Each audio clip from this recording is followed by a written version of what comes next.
एउटा बस तपाईँ हामीले के ट्रेड युनियनको हिसाबले जबरजस्त के चलाउन जरुरी छ भने अहिलेको चाहिँ वातावरण परिवर्तनमा चाहिँ हामी कति दोषी, हामी श्रमिक कति दोषी, रोजगारदाता त्यसमा कति, सरकार त्यसमा कति।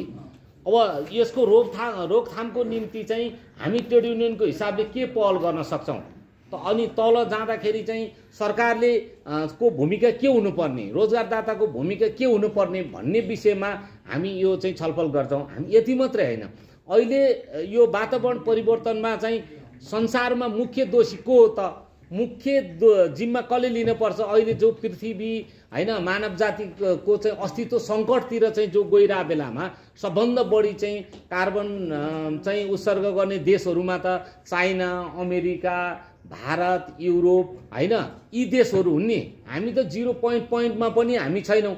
त्यसकारणले उनले जो चाहिँ कार्बन जो उत्पादन गरेर चाहिँ संसारलाई धरापमा पारिरहेछन्, संसारको चाहिँ जब सङ्कट भइरहेछ, जीवन कष्टकर भइरहेछ, त्यसको चाहिँ भनौँ न चाहिँ दण्ड हामीले चाहिँ जो हामी निर्दोष छौँ हामीले बेहोर्न परिरहेछ। यो कुरालाई अन्तर्राष्ट्रियकरण गर्ने कुरा हैन। तपाईँहरूको चाहिँ जस्तै टुरिस्ट गाइडहरू तपाईँहरू हुनुहुन्छ, टुरिज्म सेक्टरमा हैन, होटल सेक्टरका साथीहरू हुनुहुन्छ।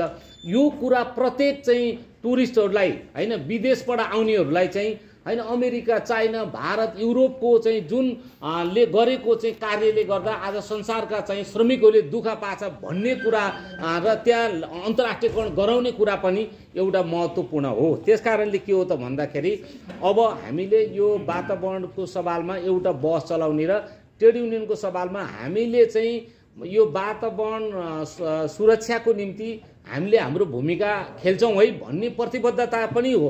अथवा हामी यहाँबाट हामी पोखरा जाँदैछौँ भने हैन, मलिखुको होटलमा गएर हामी खाना खाइरहँदाखेरि अथवा हामीले एउटा चाहिँ कोका कोलाको बोतल अनि त्यो प्रयोग गरिसकेपछि त्यसलाई त्रिशुली नदीमा फालिदिएपछि हैन, त्यसले गर्ने प्रदूषण, त्यसले भोलि पार्ने हैन, त्यहाँको चाहिँ हामीले राफ्टिङ गर्छौँ नि सबभन्दा सफा पानी भनेर, त्यसले गर्ने असर। अनि अलि तल जाँदाखेरि कतिपय त्यहाँ चाहिँ माछा मार्ने माझीहरू हुन्छन्, उनीहरूले माछा मारेर जीविकोपार्जन चलाउँछन्।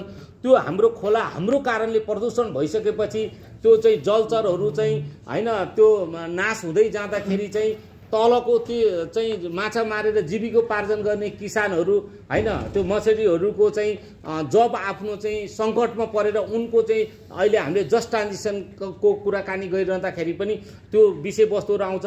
तर त्यसलाई हामीले रोक्न सक्छौँ, हामीले त्यसलाई स्कुलिङ गर्न सक्छौँ। प्रत्येक चाहिँ यातायातमा चाहिँ भनौँ न काम गर्ने चालक, स्वचालक, प्रत्येक टुरिस्ट लिएर हामी गाइड गर्नेहरू गाइड, प्रत्येक हामी होटलमा काम गर्ने होटल मजदुरहरू, त्यहाँ हामीले हेऱ्यौँ भने चाहिँ त्रिशुलीमा चाहिँ बेलुका भइसकेपछि होटलबाट खुर्र चाहिँ एकजना श्रमिकलाई पठाउँछ, एकजना रोजगारदाताले हर्र लगेर कुनै पुलबाट कुनै छेउबाट त्रिशुलीमा चाहिँ त्यो चाहिँ वेस्टेजहरू त्यो चाहिँ फालिदिन्छ। त्यसले गर्दाखेरि चाहिँ त्यहाँ चाहिँ राफ्टिङ गर्ने र चाहिँ माछा मारेर जीविकोपार्जन गर्ने हामी श्रमिकहरू र तलका कृषि श्रमिकहरूको चाहिँ त्यो चाहिँ रोजगारीमा चाहिँ आउने असर पनि। यस्तो सानो सानो कुरालाई हामीले चाहिँ पिसमा रोक्दै गयौँ, हामीले चाहिँ एउटा प्रशिक्षित हामीले बनाउँदै गयौँ भने ठुलो चाहिँ यो धरतीलाई चाहिँ गुण लाग्छ अथवा यो चाहिँ मानव समाजलाई एउटा गुण लाग्छ। त्यसकारणले गएर चाहिँ पृथ्वीको हरेक प्राणीको निम्ति चाहिँ एउटा हितकर बन्छ। यो अभियानमा हामी सबै ट्रेड युनियन कर्मीहरू हामी लाग्न जरुरी छ। त्यो सँगसँगै सरकारलाई खबरदारी गर्ने, रोजगारदातालाई खबरदारी गर्ने र हाम्रो कार्यस्थल चाहिँ वातावरण मैत्री बनाउने हिसाबमा जाने र यो अन्तर्क्रिया, यो छलफल र आजको दिनभरिको कार्यक्रमले त्यो किसिमको एउटा चाहिँ कार्ययोजना तयार गर्नेछ। त्यो कार्ययोजना लिएर तपाईँ हामी प्रत्येक हाम्रो कार्यस्थल र प्रतिष्ठानहरूमा जानेछौँ, प्रत्येक श्रमिकहरूको बिचमा एउटा छलफल बहस चलाउनेछौँ। मैले यति राखेँ। फेरि पनि यो कार्यक्रमको सफलताको शुभकामना व्यक्त गर्छु। धन्यवाद।